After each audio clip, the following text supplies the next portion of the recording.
All right, so we're gonna look at right side versus right side. We talked a lot about the techniques that are involved. Right versus right, we wanna fight from a position of power. Because if we're 50-50 dead even all the time, George is a little bit bigger than me. Right, he's taller, more handsome.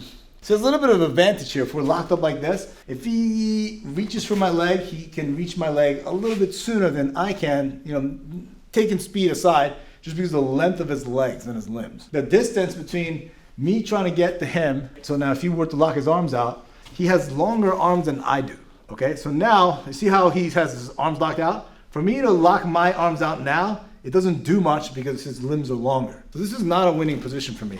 And it's not even 50-50 for me. It benefits him more to be in this position. So how do I neutralize this? Look, I adjust the gi and keep my hand a little bit higher than his hand.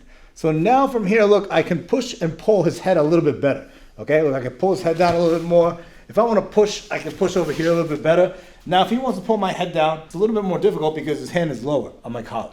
If we exaggerate this and we go up here with the C5 grip and his hand's even lower, now, if we lock into an osotogari position here, bang!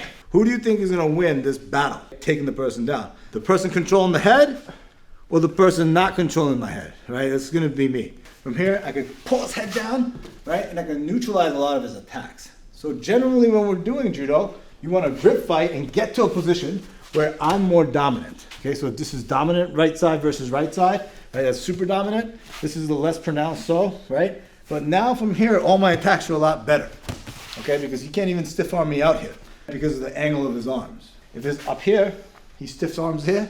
Now, it's very difficult for me to access this space and attack my legs with his. And we talked about this. My legs are much shorter than his, so look how far this leg is. I can't get there.